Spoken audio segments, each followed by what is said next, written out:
All right.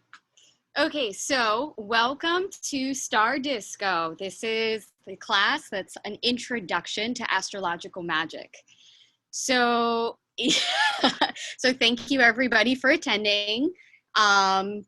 So first of all, let me just start with, all right, so what is magic?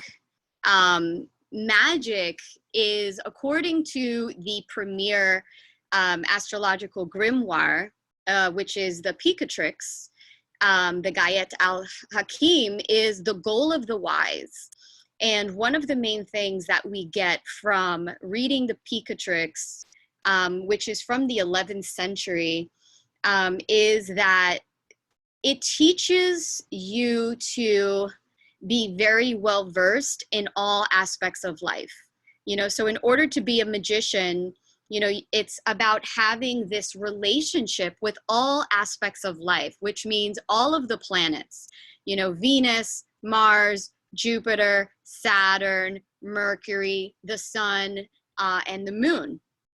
So, and when used effectively, magic has the power to alter your course through life, as well as the terrain through which you're traveling in your life.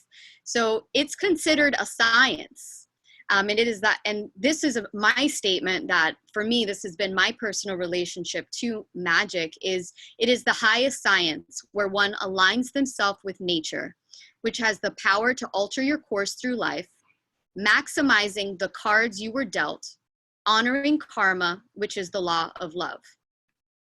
So, you know, astrological magic nowadays, you know, we have, you know, astrology, which more and more people are becoming familiar with. And this is a form of divination, right? It's a way for us to look at our life, look and understand what's going on in our life, what's going on in the stars, as that is a macrocosm, meaning, and we are a microcosm of the macrocosm. So the macrocosm is a big picture, right, of what's going on. And we are a microcosm. So we're a small picture of what is being reflected in the stars. So if you're familiar with reflexology, that's, you know, the practice of you can, you know, access different places on your foot, and that's going to affect your whole body. So that's a microcosm. And so we are a microcosm of the planets, right? So, and, you know, astrological magic actually, you know, the ancients, when they studied astrology or when they practiced astrology, it wasn't this, you know, fated. I mean, to a certain degree, there is fate, right? Which is, you know, the cards that you are dealt. So for example, you know, and that's why some people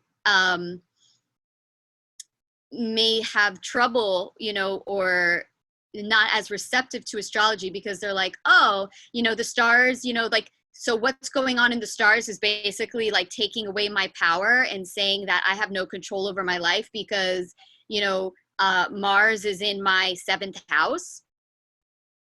So,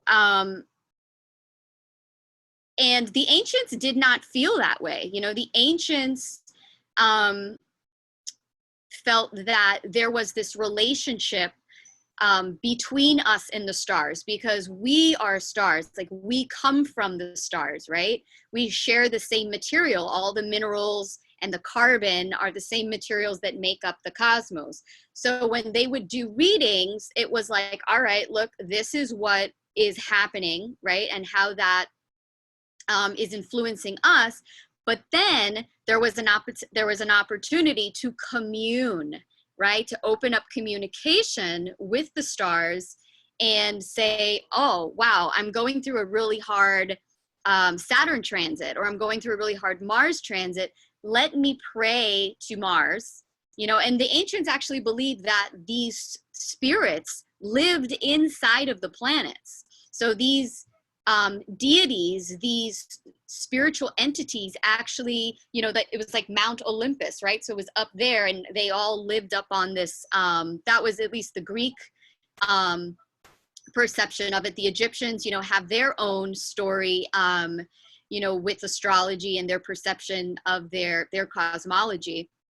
So, but they all had some aspect where it wasn't like, oh, I'm fated, like I'm going through a Saturn transit, my life is over. No, then they would actually commune with Saturn and they would ask for special favors, or they'd basically be like, take it gentle on me. You know what I mean? Like, I'm already down on my knees. Don't kick me when I'm down.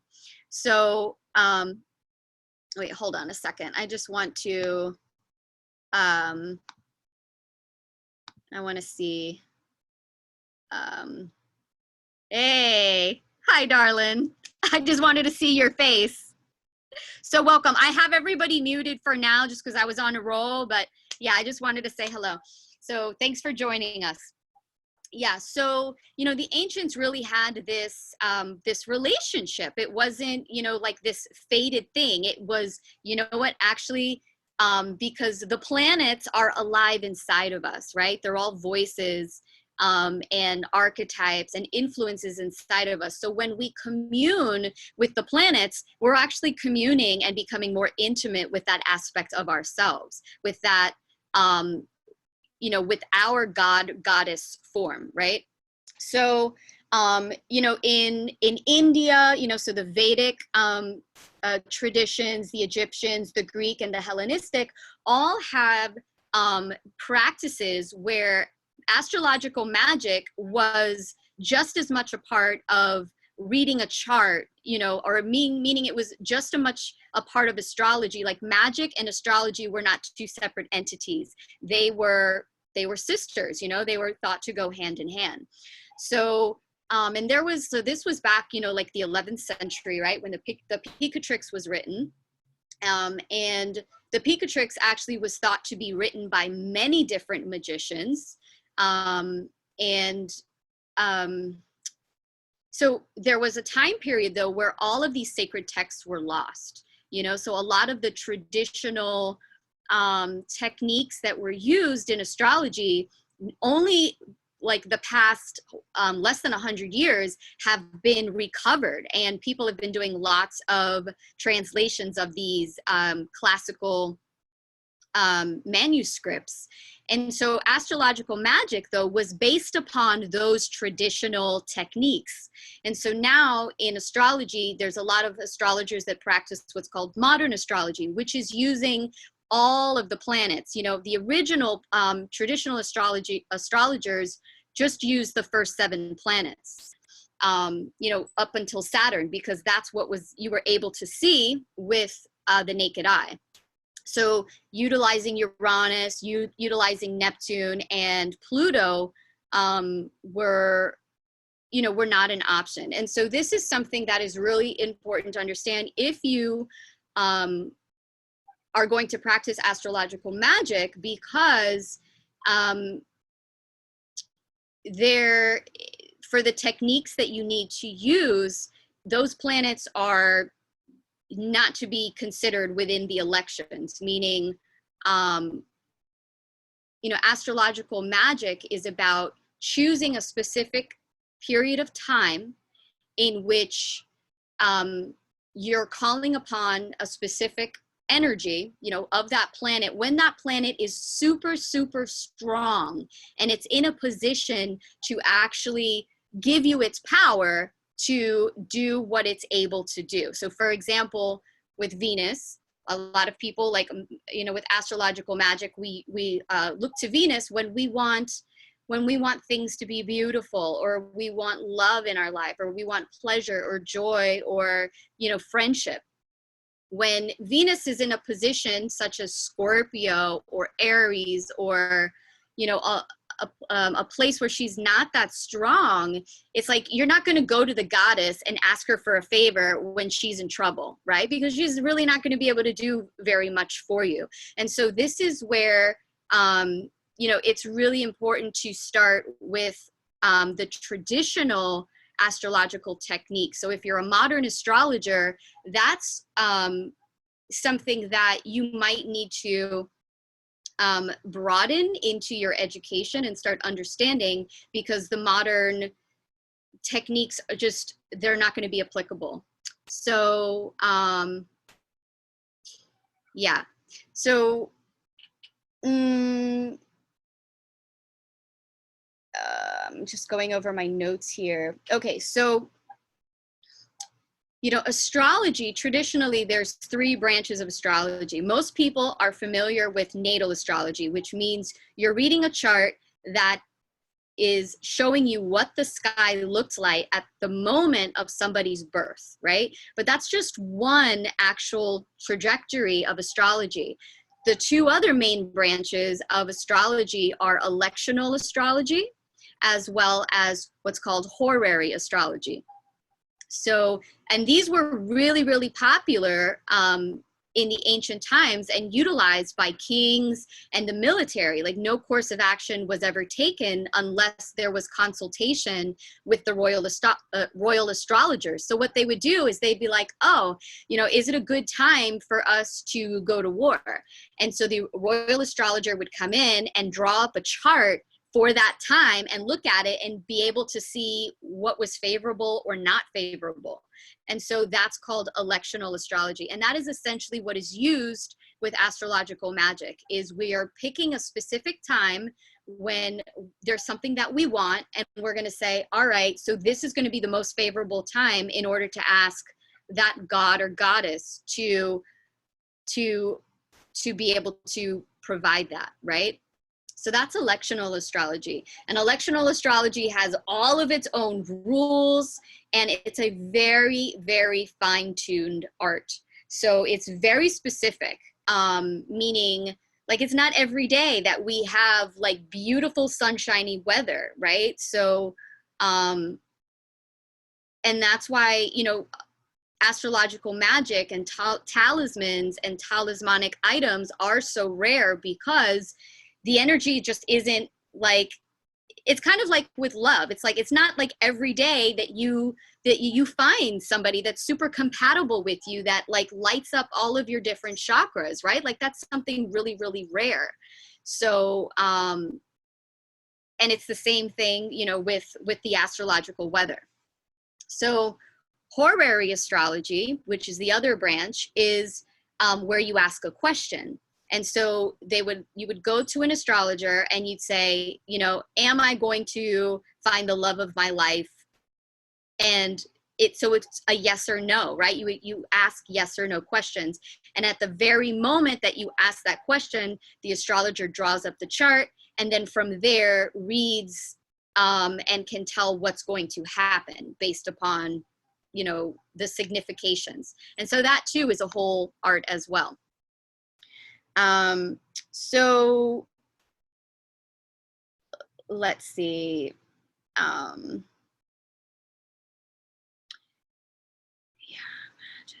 So the one way I like to look at this is that magic is the active or the yang aspect of astrology. You know, when you have an astrological reading, you're being given that information. You're able to see and receive information of what's happening, right? But then it's like, all right, well, okay, this is what the terrain looks like for you, right? But now what do you do with that? You know what I mean? If you've got like some quote unquote bad stars, you know, like, so what, you just like sit back and take it? And in some cases, yes, like there is definitely, you know, just understanding and aligning yourself with nature, but also at the same time, like, you know, there's ways to, it's just like in a relationship, you know, if you want, you know, if you need something from your partner, but your partner, you know, has got something else going on, they've got their own agenda, right? Then you communicate, right? And you say, and so that's essentially what astrological magic is. It's a form of communication. I mean, one of the types of astrological magic, right, is petitions. Petition meaning you're actually, you know, coming before the stars and you're asking for something. You're saying, you know, and it's not just about asking for what you want, you know, it's a relationship. So you're starting to, you know, be like, hey, like, you know, like, thank you so much for, you know, what your presence has already been in my life, and, you know, this is what's going on. And you know, and I know that you're really great at, you know, at doing these sort of services, and I need your help right now because, you know, you know, this is what I would like, you know. So that's a petition. And then there's like ritual and prayer, which is, that's more about like the honoring aspect of just really celebrating that planet's force in your life, especially if in your chart, for example, you have a really strong, you know, like your talents, for example, you know, so like if you have a planet that's in a strong position, either it's in its rulership or it's exalted, you know, like it's a practice of gratitude, right? And celebrating, wow, like you're living inside of me. I've got this channel really open, and I just really want to celebrate. I want to celebrate and bring to life even more these attributes, right? By so there's a lot of ceremony that's involved with astrological magic. You know, it's kind of not, it's kind of like church, or like I mean, it's a ritual, it's a whole ceremony. So like, and so that's part of how I got into this, is that, you know, I've been practicing astrology for a long time. And ever since I started practicing astrology, like I was making playlists. So like now you can go on Spotify and they have playlists for Aries and playlists for this or whatever. And you know, it's like, I've been doing that forever. Like as soon as I started learning about astrology, it was like how I communed personally with the planets was like, all right, I'm going to get a playlist for Aries so that I can start understanding that energy more inside of me. And then I play the music, or I do like a playlist for the new moon or the full moon, right? To really celebrate. And so I'd have that music going. And then I would find the correspondence for that, you know, for that sign or that planet. So, you know, I'd have essential oils that corresponded to Aries, you know, and I'd have colors and fashion. And so all of these like different aspects of what we call astrological correspondences, you know, that's how I got into it, is because I was already doing this. And then when I found out like, oh, you can put all of these elements together at a specific time and basically create like this super awesome dance party, and then ask for that energy to be put into an enduring form. Fuck yeah, I'm down with that. So that's my history of, you know, and so, you know, I even like kind of when you are seeing rock concerts, you know, even some rock concerts, like especially nowadays, like that's astrological magic. Like for example, Beyonce, when she was pregnant, you know, she got into the whole costume of the Afro-Cuban Orisha Oshun, you know, which is kind of like, she's related to Venus. Like, you know, she is her own entity, right? But she shares a lot of the same qualities as Venus, right? And so she was doing a performance, she was doing the song, she had the words, she had the outfit. And so she was channeling Oshun energy, right? And so that is astrological magic, okay? That wasn't a talisman. Now, what's different between, you know, prayers, petitions, and, you know, ritual and ceremony is a talisman. And so a talisman is a power object, but it's meant to be a form of enduring. You're basically ensouling or capturing that essence, and you're putting it into a home that's gonna last. So you can compare this to, like, instead of creating like, you know, like a release of energy, like a big release of energy, like in a prayer or a ritual, you're actually creating like a sustaining form of that power indefinitely over time. And so that's what a talisman is. It's something that is meant to be put into the most enduring materials that we have on this earth, which are gemstones or metals. And gemstones, you know, are very similar to the stars because they have their own light. You know, when we look at gemstones, like we see the brilliance that they put off. So that is the ideal form to end. They're going to last forever. Like you can't get rid of gemstones. Like you could maybe break them, you know, but like, for example, diamonds, or, I mean, it's just really difficult to, you know, get rid of them. So gemstones is a very popular and, you know, one of the most ancient forms of talismans. And then after that would be metals, you know, and certain metals over time will corrode and, you know, but that's like the second best after a gemstone. So again, so those are the different types of astrological magic. We have prayer or petitions, ritual, and then, or spells, you know, which are used in creating talismans. And then we actually have talismans. And then there's another aspect, you know, which is like talismanic items. And so that would be like some of the materials, if you guys have ever purchased any of my items, like essential oils, perfumes, candles, bath salts, yeah, any goods, any materia. And so what that is doing is that is containing that astrological celestial power into that item. But once it's used up, you know, once you go through the spray or you burn through the candle, it's done, you know? So, and so they all have their own unique uses, right? So sometimes, you know, if you're in like a kind of like a 911 scenario where you need help like now, the talisman, like for example, what I'm wearing, this is a talisman that I have made. And this is this is actually what is called a harmony. It's a bell, you know, but I have inscribed upon here certain sigils. And so this is a talisman right here. This is an object, it's metal, and this houses Jupiter in here. I have another one that I'm wearing today that is a copper heart. And this is actually, and I'm going to talk about these, there's a lot, this is a deconic talisman. So if you need something fast, like shit's going down, right?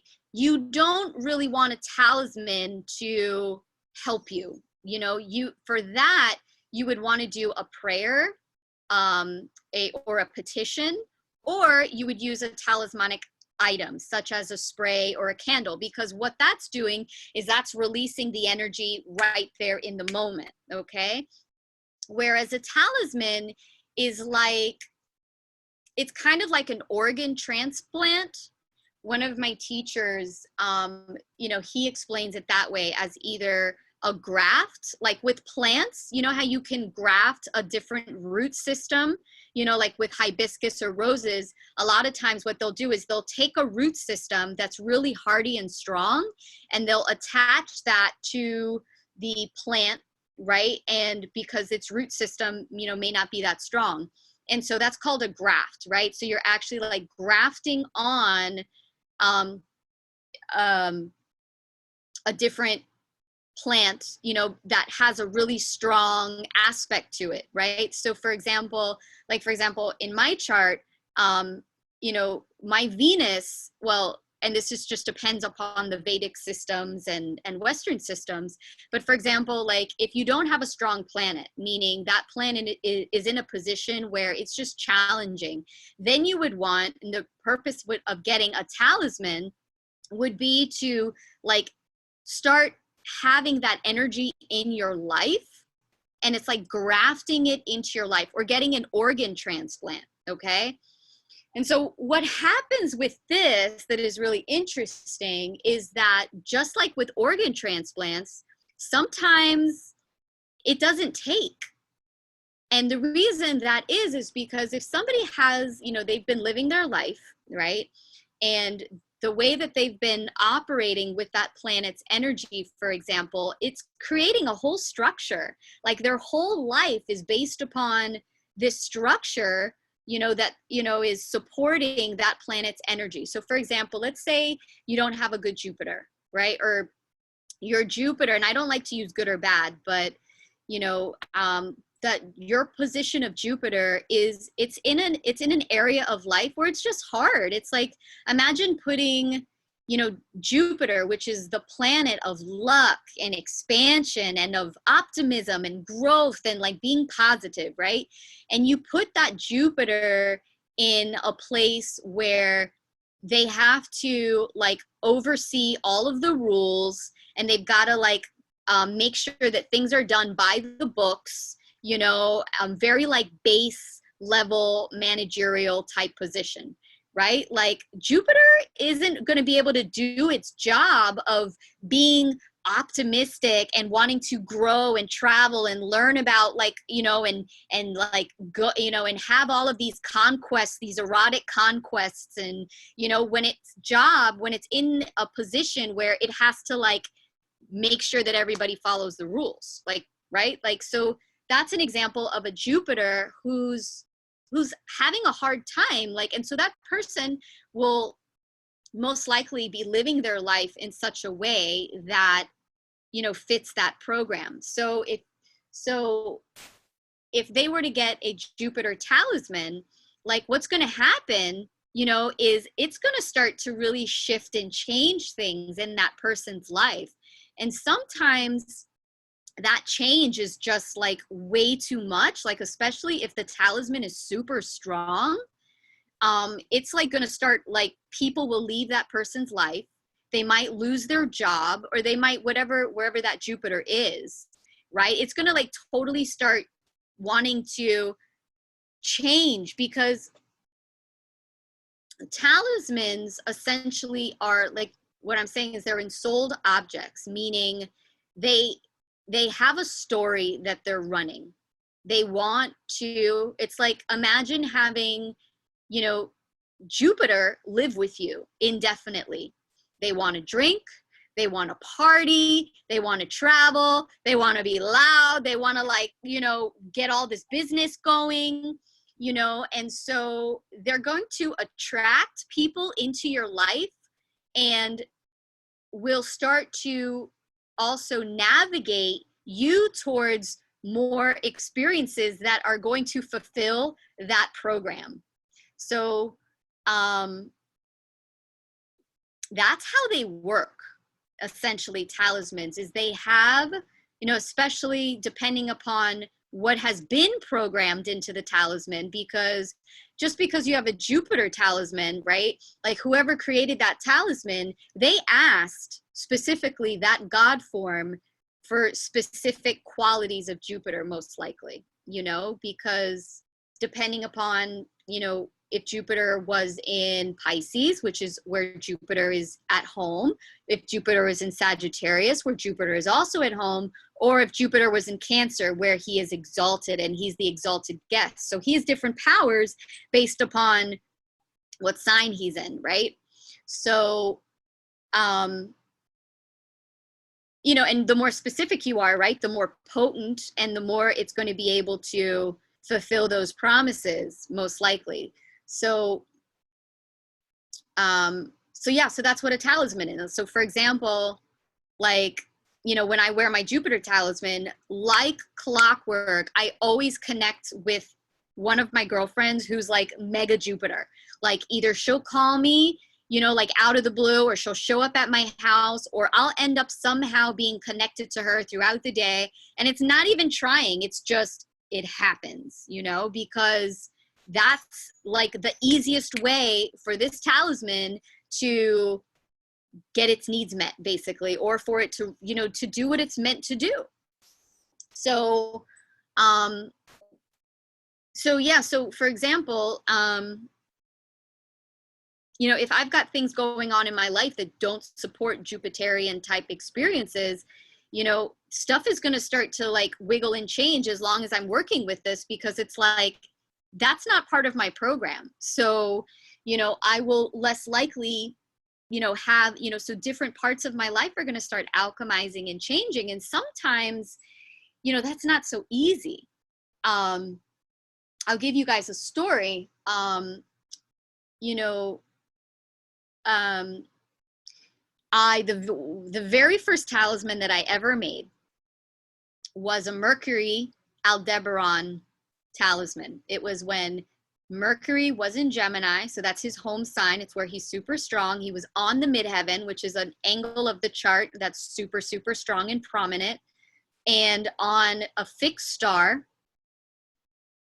You know, fixed stars are another dimension of astrological magic, and I'll get to that in a moment. But when you add a fixed star onto it, it's like you're giving it even more enduring quality, right? So I've had this talisman for a long time. It was working really great.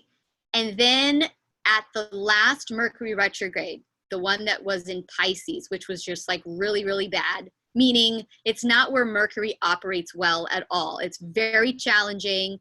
You know, Mercury is all about, it's the planet that, you know, is good with numbers and data and making distinctions. It's very sharp. It's very witty. It's like information, right? And Pisces is all about, like, you know, it's nebulous, right? It's like wishy-washy and things may not be so clear. Everything is one, so there's no differentiation, right? So it's like the difference that they say between numbers and music, right? Or the logical and the illogical. So that talisman got lost. Like, it was just like, at that point, it was like way too much. And I was like trying to keep it with me because I really wanted it. It helped me out so much. But at a certain point, he's like, I just don't want to be here. You know what I mean? So it got lost. And this is like a thing with, when you start to work with talismans, is they will naturally want to navigate and be around energies that suit their purpose. And so there's so many stories of talismans getting lost, of just not being able to connect with a certain person because it's just, it's kind of like another way of, you know, when you try to make your life better, you know, and improve your life, it's difficult. It's hard to start making those changes. So it's the same with integrating a talisman into your life. Sometimes it's just not that easy to, especially if, you know, if that talisman is, if your natal position or your natal energy of that planet is very different from the talisman, it's real. You have to, there's a lot more effort involved, right, into accepting that transplant, essentially. So now there's different schools of, you know, some people, some teachers feel that you shouldn't get a talisman for a planet that is not strong in your chart, because it's going to make that more difficult, right? It's like, it's going to pronounce that planet's ill effects in your life more. And then there's other astrologers that feel that, well, that's the whole reason why you should get a talisman, right? Because you want to, like, it's almost like not exactly remediating or healing, which is another aspect of astrology that's used a lot in Vedic astrology, is called remediations. And that's where you're cleaning and clarifying and healing that planet's aspects, you know, and the relationship you have with it in your life. You know, I am of the, from my experience and my practice, I have found that working with talismans is a form of remediation. It's not the same thing, but it does help. Like, I don't feel that if, you know, you don't have a good placement, or, you know, a well operating planetary placement, and then you get a talisman that you know, is very strong for that planet, that I feel it actually does help. So but I'm wanting to present that information because there's lots of different schools. There's lots of different, you know, ways that people practice this art.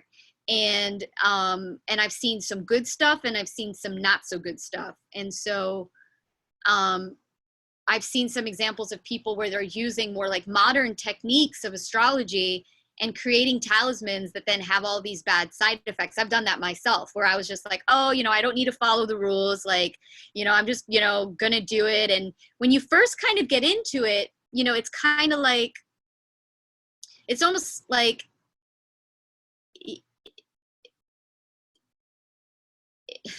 how do I say this? Like, you don't realize how real it is. You know what I mean? So you're like, oh, it's not going to be a big deal if I don't follow the rules, right?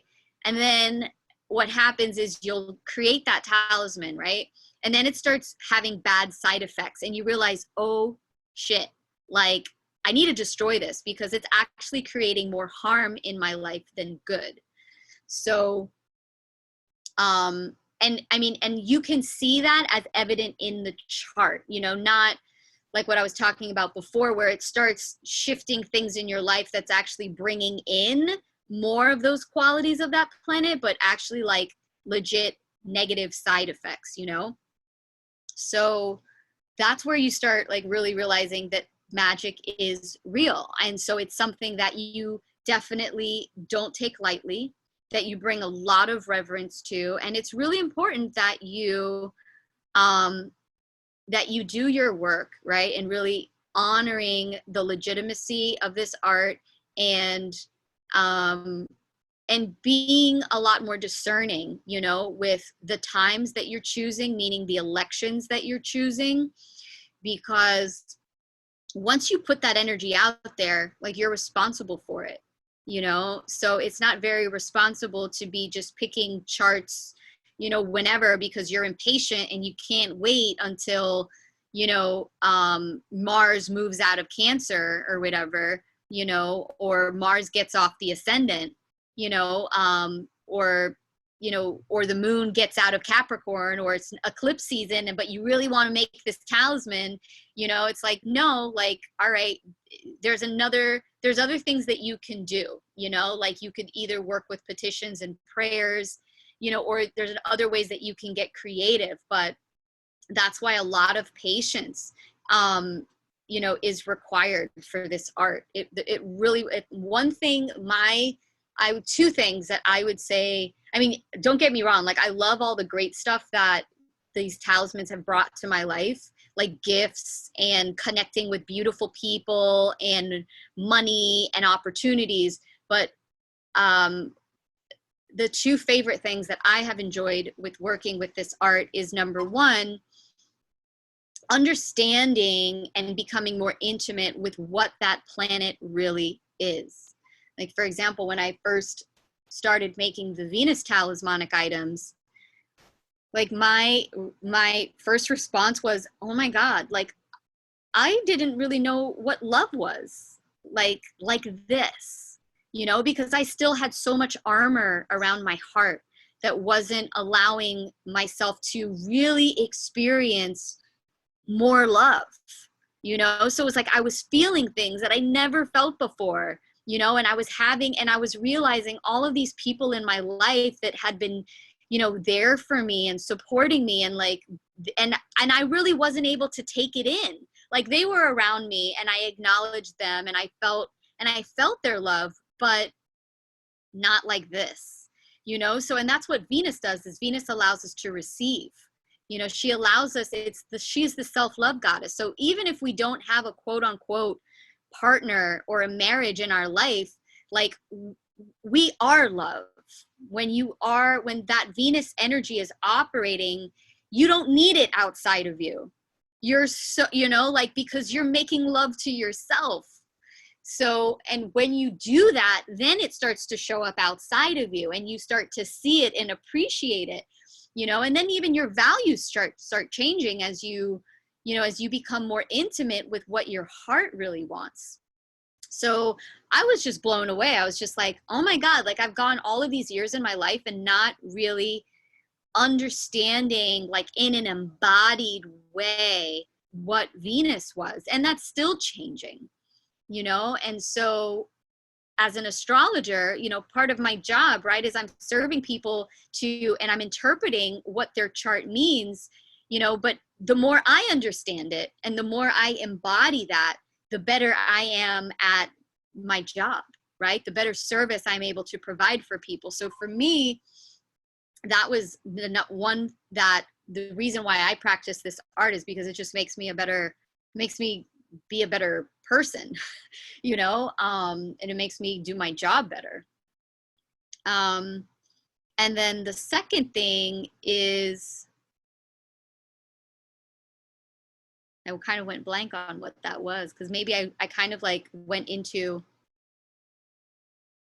oh, the second thing is just getting to like realize that magic is real, you know, and that is actually the number one thing that is required for this art.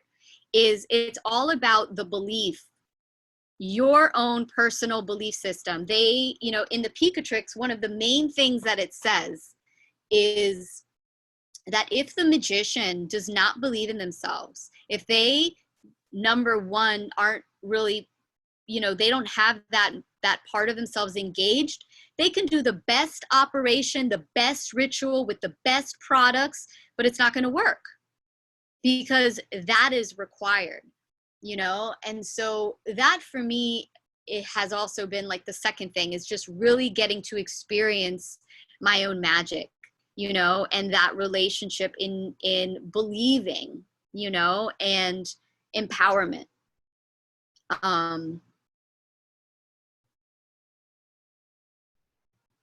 Yeah. So and the power source, you know, so this is what's, you know, magic, astrological magic works on through the 3 different levels, right? So it's everything that is below the first level, which is everything that's below the moon, meaning me, I'm below the moon, right? Like I live on planet Earth. And so all of the plants, all of the gemstones, me, the moon, that's the first level that has to be engaged. The second level is what we would call at the heart level, which is the planets, okay? And so communing with those planets, understanding where they are, you know, and how powerful or strong they are based upon their position. And then the third part is the spirits, the celestial beings, God, right? And so you have to integrate all of those 3 together in order to produce a talisman, right? You've got to call upon the spirit, and the spirit is working through the planet, and then the planet comes, that force comes down and then is given a body, right? So it is an act of creation to make a talisman. Like you're actually bringing down, it's animism. It's a type of animism. And its power source is the stars, okay? So with talismans, you can, or with astrological magic, it's not just the planets, right? Like we have the planets, all right? But then we also have what are called fixed stars, which is the 8th sphere, you know, so the 7 spheres are the 7 planets, but beyond the 7 spheres is the 8th spheres. And that's, you know, so for example, our sun, it's a fixed star, we call it the sun, but fixed stars are also suns, you know, and they're super far out, right? Like their energy is really, really so far out that it's sometimes hard to access it and actually get it down here into Earth. But you can make talismanic items and energies and petitions and things like that using the fixed stars. And a lot of times in the Picatrix, that's what they recommend to make an item even more powerful, is you combine a fixed star with a planet, and that will make it even more enduring because it's fixed, right? So, and actually the very first talismans that I ever did were always with a fixed star. And I can definitely attest to the difference between a fixed star talisman with a planet versus just a planetary talisman. It's different energy because it's different. I mean, it's different, you know? And then, you know, so not only do you have the planets, but then you also have what are called the decans. And this is from Egyptian, this has an Egyptian root, and this is where you take the signs and you divide the signs into 10. That's where decans come from. Deca is 10. And so each sections of a sign have a particular energy. You know, they have they have images. And that's a big part of talismans, because light, right? Celestial light is about, it's what you see. So images being imprinted into talismans or into paper or onto, you know,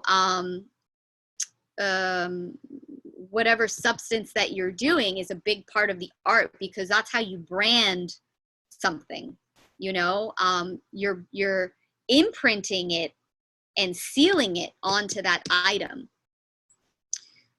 So images is very, very a big part of this art.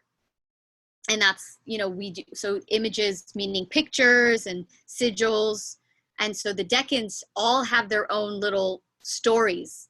So for example, you know, this one that I made here, right? So this is for the 3rd decan of Aries.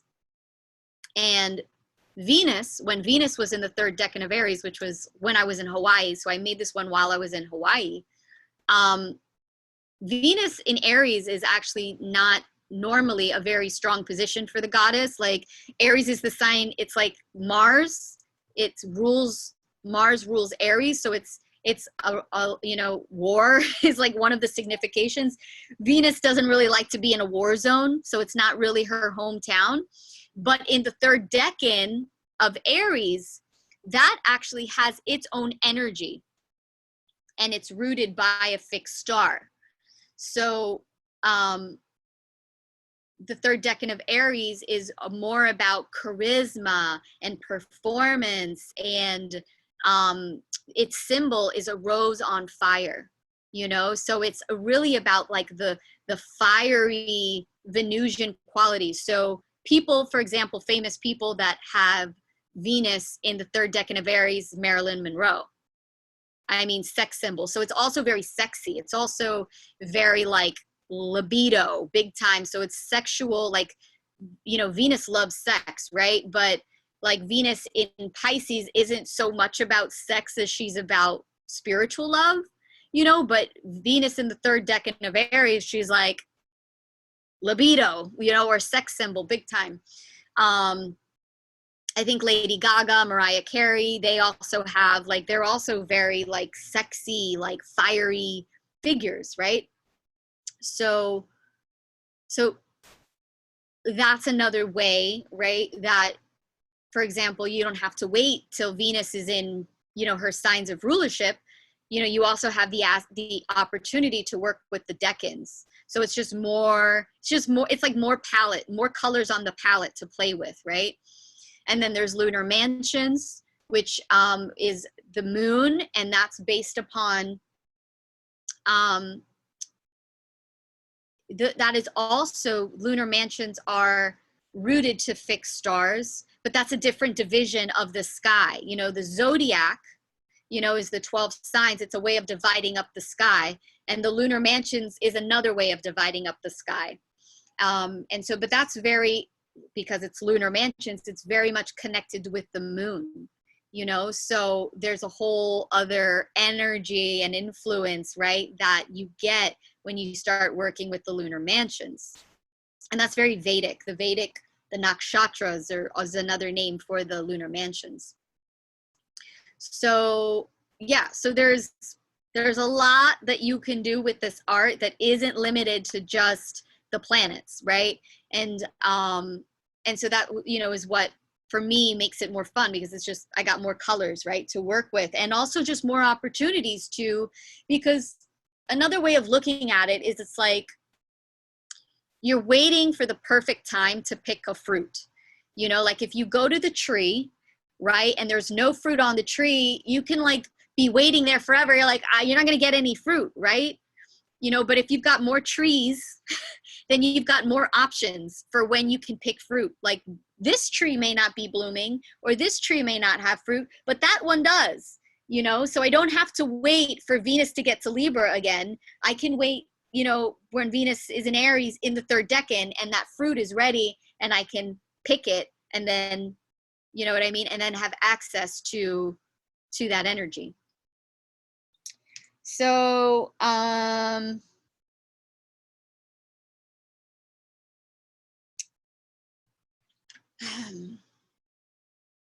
And oh, this was the other thing. Yes, that's, I was remembering the second part, that what I really, really loved about this art is the synchronicities that happen. So for example, let's say I get in my mind like, oh, you know, I really want to make, like, for example, I wanted to make the Venus in Aries, or the third decan of Aries, right? And then stuff starts opening up and happening like clockwork. Like I don't even have to do anything, because my intention, right, is already there. I've communed, I've made connection, and that planetary energy, or that decanic energy, for in that example, already started orchestrating what it wanted in order to make a home here. It's kind of like when you want to get pregnant, or if you're going to have a baby, it's like that baby will start making you experience certain things to grow, you know, so that the whatever soul contract that you and that baby have, you're going to start getting your life in order so that that contract can be fulfilled. It's the very same. And this was, I think, why, you know, it kind of was so natural to me and came so easy, because I work a lot with fertility, you know, and working with souls and bringing the souls down, and, you know, and having them connect with the mother through their microcosmic orbits. And so to me, it was a very, just like, I got it, you know, it's the same process, but it's, instead of it being souls, you know, it's planetary spirits or gods or goddesses, right? So it's the same thing. And that to me is like the beauty, because it's like literally stuff falls into my lap that allows for that process, for that operation to exist and happen. Okay, all right. So I'm thinking if there's anything else that I want to share. I've pretty much covered, as far as like for an introduction of, oh, yes. So going back to, if you've, you know, ways to work with astrological magic, you know, so that's why when I provide a grimoire, right, that has like all of the different rituals and understanding like the planetary days and the planetary hours, right? So just starting to practice that, like realizing, all right, so today is Thursday, right? So today is Jupiter's day. So that means like if I pay attention, I'll be able to experience more Jupiterian energy and have access to that and what that means in my life by just understanding, hey, it's Jupiter's day. And so maybe I'll wear purple because that's the color that's ruled by Jupiter, or royal blue. And so then you can get into the drama piece of astrological magic is like dressing, like you get to do the costumes, you know, like so when you dress like that planetary energy, you become a talisman of that energy, you know, and especially if you do it at a certain time. So you're like, all right,